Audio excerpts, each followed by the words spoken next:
L'Iran est actuellement confronté à de rudes épreuves, notamment sur le plan économique.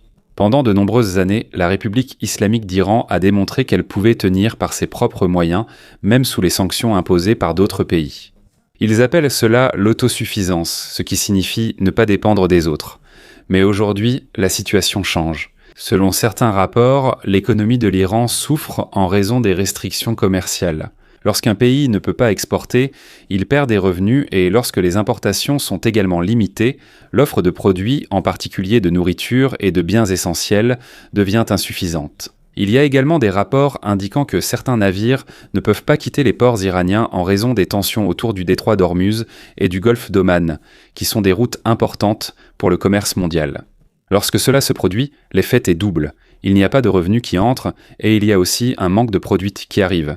C'est pourquoi il y a des restrictions. Certains responsables craignent qu'il puisse à nouveau y avoir des manifestations de la part du public, surtout si les prix des biens continuent d'augmenter ou si l'approvisionnement devient insuffisant. Ce n'est pas encore un effondrement immédiat, mais la pression sur l'économie et dans le pays est forte. Mais avant de commencer, n'oubliez pas d'aimer cette vidéo. C'est très important pour nous, les créateurs de contenu. Merci beaucoup et maintenant commençons. Selon les rapports, l'Assemblée nationale suprême a tenu une réunion. Ce conseil iranien s'est réuni pour discuter des préoccupations croissantes concernant le possible retour des manifestations. Cette réunion a été organisée à la suite de rapports internes indiquant qu'il pourrait y avoir des troubles dans les prochains jours. La principale raison de cette préoccupation est la situation économique. Les prix des biens augmentent, il y a du chômage et cela a également un impact sur des industries comme la pétrochimie et l'acier. Certaines estimations indiquent que l'économie iranienne pourrait rencontrer des difficultés. Les restrictions strictes sur le commerce dureront encore quelques semaines. Il est important de préciser que ces estimations viennent de l'intérieur de l'Iran. Donc il se peut que ces prévisions ne soient pas entièrement exactes. En plus des problèmes commerciaux, il y a un autre grand problème, la coupure d'Internet. Selon certains responsables, cela a affecté une grande partie de la main-d'œuvre, en particulier les personnes qui dépendent du travail en ligne. Sans Internet, de nombreux travaux ne peuvent pas être effectués. En termes simples, lorsque les prix élevés, le manque d'emploi et l'accès limité à Internet sont combinés, les prix à l'intérieur du pays augmentent encore plus. Cela ne mènera pas forcément à des manifestations à grande échelle, mais il est clair qu'il y a un mécontentement croissant parmi le public. Selon certains rapports, l'accès à Internet en Iran est limité depuis longtemps et une grande partie de la population en est affectée. Une connexion faible affecte non seulement la communication, mais aussi le travail, surtout pour ceux dépendant des services en ligne.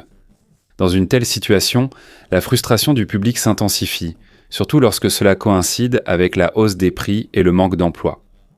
À cause de cela, certains responsables craignent qu'il puisse y avoir des troubles, même s'il n'est pas encore clair quand ou dans quelle mesure cela se produira.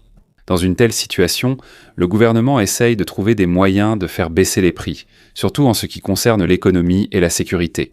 Il y a aussi des rapports indiquant qu'il y a des discussions entre l'Iran et d'autres pays concernant une solution possible aux tensions.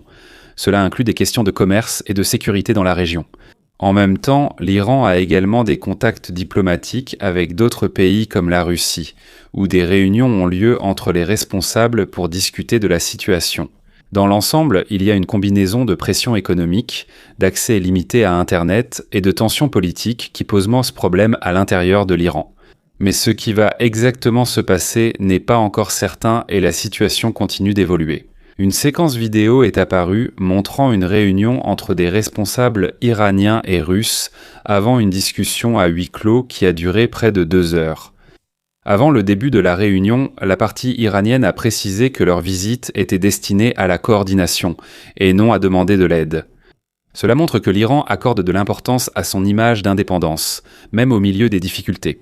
L'Iran et la Russie sont liés depuis longtemps, surtout dans le domaine militaire et la politique mondiale.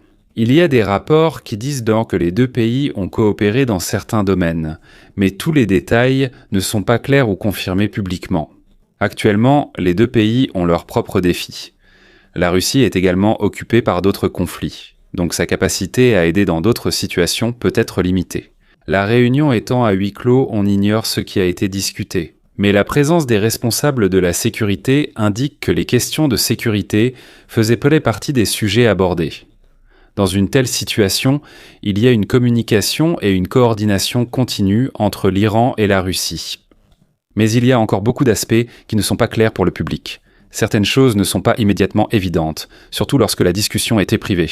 C'est pourquoi, au lieu de se fier uniquement aux déclarations des responsables de la Russie, de la Chine ou de l'Iran, on peut mieux discerner la véritable direction des événements à travers les actions concrètes de ces pays. Si la Russie prend des mesures concrètes pour aider l'Iran, ce n'est qu'à ce moment-là que l'on comprendra plus clairement ce qui a réellement été discuté.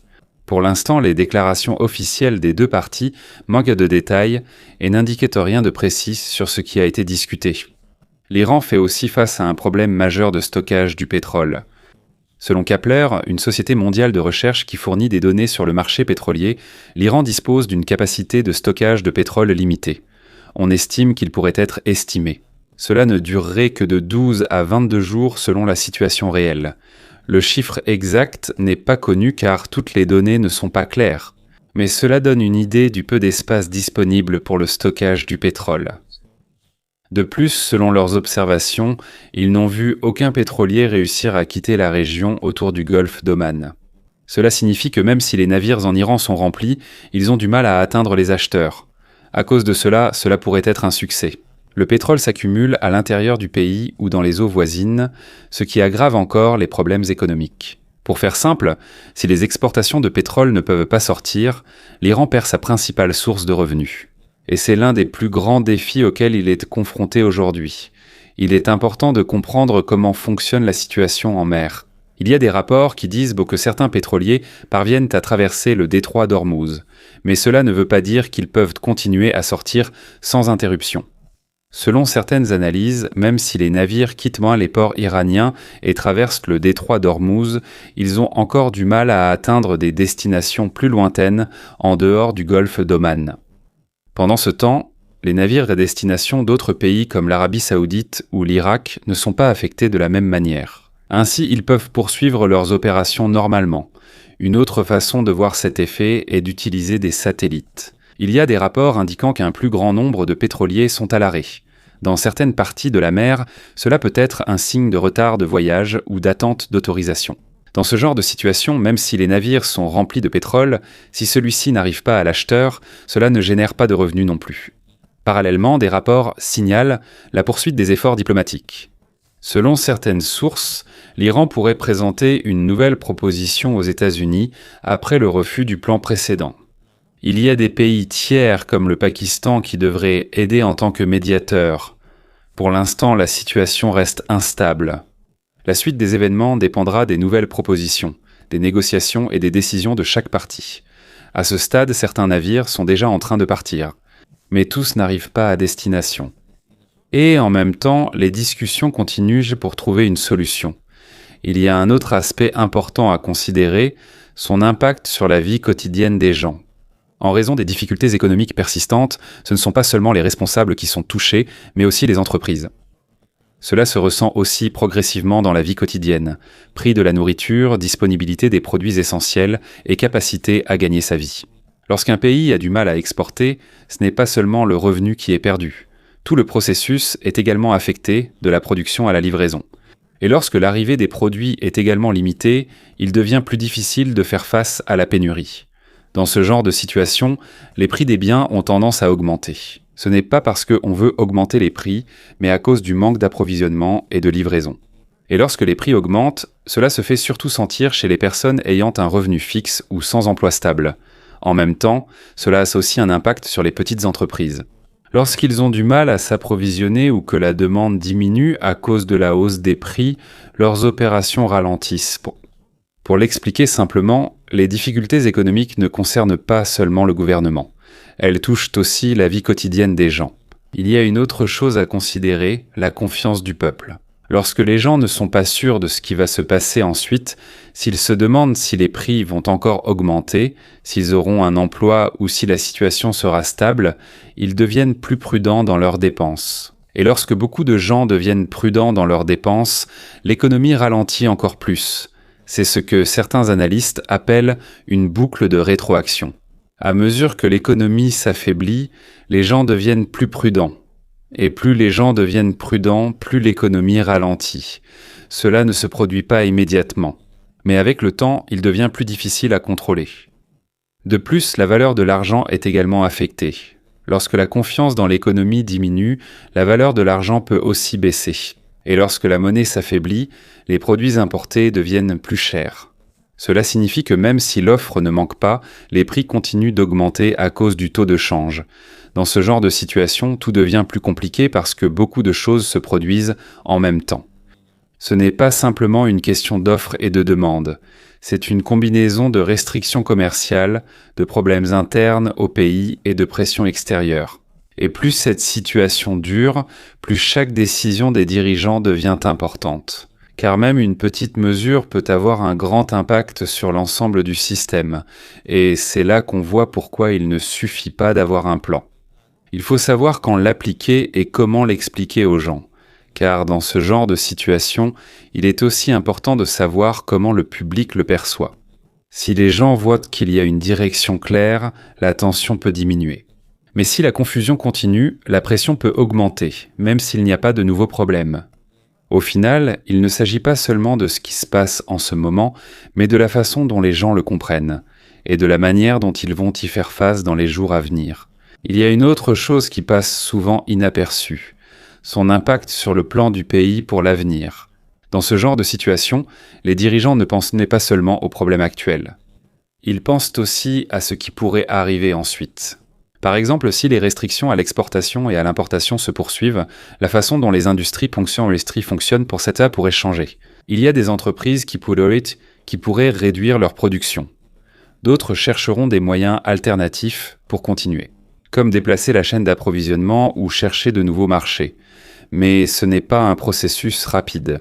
Souvent, cela demande du temps, des fonds et une coordination intense. Et sous la pression, il devient encore plus difficile de faire de tels changements. Cela a aussi un impact sur les emplois des gens. Lorsque les entreprises ralentissent, il se peut que les emplois diminuent ou que les revenus des travailleurs baissent. Et lorsque cela se produit, les gens ont moins d'argent à dépenser. Quand les dépenses diminuent, les entreprises sont à nouveau affectées. Et lorsque les entreprises sont affectées, cela a de nouveau un impact sur l'emploi. Ce cycle se répète sans cesse si on n'arrive pas à l'arrêter rapidement. Dans ce genre de situation, la stabilité est très importante, pas seulement pour l'économie, mais aussi pour l'image que les gens et les autres pays en ont. Lorsque les autres pays voient que l'économie est stable, ils ont plus confiance pour commercer ou collaborer avec nous. Mais lorsque la situation n'est pas claire, tout le monde devient plus prudent. Pas seulement les investisseurs, mais aussi les pays partenaires. Un autre point important est le délai avant de constater les effets. Certaines décisions prises aujourd'hui n'auront pas de résultats immédiats. Parfois, cela n'apparaît qu'après quelques semaines, mois ou même années. C'est pourquoi, dans ce genre de situation, la patience et la persévérance à bien faire sont essentielles. Mais c'est aussi là que tout devient difficile, parce que pendant qu'on attend les résultats, le problème persiste. Et plus le temps passe, plus la demande pour une solution immédiate devient forte. La difficulté réside à choisir entre ce qu'il faut faire maintenant et ce qui est nécessaire pour l'avenir. Une action qui peut aider maintenant peut causer des problèmes à l'avenir. Et une décision qui est bonne pour l'avenir peut rendre la situation difficile aujourd'hui. C'est pourquoi il n'est pas facile de choisir. Il faut penser non seulement à l'effet immédiat, mais aussi à ce qui se passera dans les mois ou les années à venir. Dans ce genre de situation, la coopération au sein du gouvernement est également importante. Un seul groupe ne peut pas agir seul. Il faut agir ensemble. De l'économie à la sécurité jusqu'aux relations avec les autres pays. Parce que si les actions ne sont pas coordonnées, l'effet de chacun peut être annulé. Par exemple, s'il y a un effort pour ouvrir le commerce d'un côté, mais qu'il y a des problèmes dans un autre domaine, le résultat attendu risque de ne pas être atteint. Il est important que tout soit cohérent ici. Et au fil du temps, il devient de plus en plus clair que ce n'est pas un simple problème avec une seule réponse. C'est une situation qui change constamment. Chaque mouvement a une conséquence. Et chaque conséquence apporte une nouvelle possibilité. Donc à ce stade, l'important n'est pas seulement ce qu'on va faire ensuite, mais aussi comment s'y préparer, quand le faire et comment l'expliquer aux gens. Car au final, une décision ne se mesure pas seulement à sa justesse, mais aussi à la façon dont elle est comprise et acceptée par les personnes qu'elle affecte. Et dans ce genre de situation, ce que pensent les gens et ce qui se passe réellement dictent ensemble la direction du pays. Dans ce genre de situation, il y a une autre chose importante, la rapidité de la prise de décision. Plus la situation devient difficile, plus les gens s'attendent à ce que les dirigeants agissent rapidement. Mais en réalité, cela devient encore plus lent. Ce n'est pas parce qu'ils ne veulent pas agir, mais parce qu'il y a plus de choses auxquelles ils doivent penser. Ils doivent prendre en compte l'économie, la sécurité, les relations avec les autres pays et la situation intérieure. Et chaque décision comporte des risques. En cas d'erreur, les conséquences peuvent se répercuter sur de nombreux domaines. C'est pourquoi les dirigeants deviennent plus prudents. Ils préfèrent donc s'assurer de chaque étape plutôt que de se précipiter. Mais cela a un prix. En étant prudent, il faut plus de temps avant de voir les résultats. Et plus cela prend du temps, plus le coût augmente. C'est là que le choix intervient. Rapidité ou certitude. Une décision rapide peut donner des résultats immédiats, mais elle est au plus risquée. Une décision lente est plus sûre, mais elle peut arriver trop tard. Il n'y a pas de réponse parfaite. Chaque décision a un prix. En même temps, cela a aussi un effet sur la façon dont l'information est communiquée. Tout n'est pas immédiatement révélé au public. Il y a des choses qu'on choisit de cacher, surtout si cela concerne la sécurité ou des négociations. À cause de cela, il y a un écart entre ce qui se passe et ce que les gens savent. Quand un tel écart existe, les spéculations augmentent et il y a plus de questions que de réponses. Ainsi, la décision n'est pas la seule chose importante. Il est aussi important de savoir comment l'expliquer et quand l'annoncer. Dans ce genre de situation, la communication fait partie du plan. Il ne s'agit pas seulement de donner des informations, mais aussi de gérer les attentes des gens. Au fil du temps, il devient plus clair que chaque geste a un effet. Même un petit changement dans la déclaration peut modifier la perception des gens. Et lorsque la perception des gens change, le comportement des autres change aussi. Au final, il ne s'agit pas seulement de ce qui se passe, mais de la façon dont les gens le comprennent et y réagissent. C'est pourquoi la discussion continue même s'il y a de la tension. Parce que la discussion est l'un des moyens d'éviter une situation plus grave. Toutes les actions convergent vers un seul objectif, celui de trouver une solution. À ce stade, il devient plus clair que les événements sont liés les uns aux autres. Mais il est plus important de comprendre comment ils évoluent tous en même temps. Alors que des discussions diplomatiques ont lieu, la pression continue également d'augmenter dans d'autres domaines comme l'économie et la situation maritime. Cela signifie qu'il ne suffit pas de regarder ce qui se passe, mais aussi de comprendre comment chaque mouvement a un impact sur les autres. De ce fait, chaque décision devient plus critique, surtout selon le moment où elle est sous prise. Au final, la direction de la situation ne dépend pas d'une seule action, mais de la combinaison des mouvements qui façonnent progressivement ce qui va se passer ensuite. Il est clair que la situation ne va pas simplement évoluer dans une seule direction. Il y a des éléments qui diminuent la tension et d'autres qui augmentent la pression. Comme ils se produisent en même temps, il est encore plus difficile de prévoir la suite. Donc, même s'il y a des signes de progrès dans les discussions, cela ne signifie pas pour autant qu'une solution est proche. Chaque avancée s'accompagne d'un nouveau problème. Et chaque pas en avant doit être surveillé car il y a des effets qui ne sont pas immédiatement visibles. L'autre jour, Marco Rubio a accordé une interview concernant la situation des négociations avec l'Iran. Dans cette interview, on lui a demandé quel était le principal obstacle à la conclusion d'un accord. Selon lui, l'un des défis est la structure du gouvernement iranien et la diversité des points de vue en son sein. Certains groupes du gouvernement ont des priorités différentes. Certains se concentrent sur l'économie et la gouvernance, d'autres sur les convictions religieuses. C'est pourquoi il devient plus compliqué de prendre une décision unique pour tout le pays.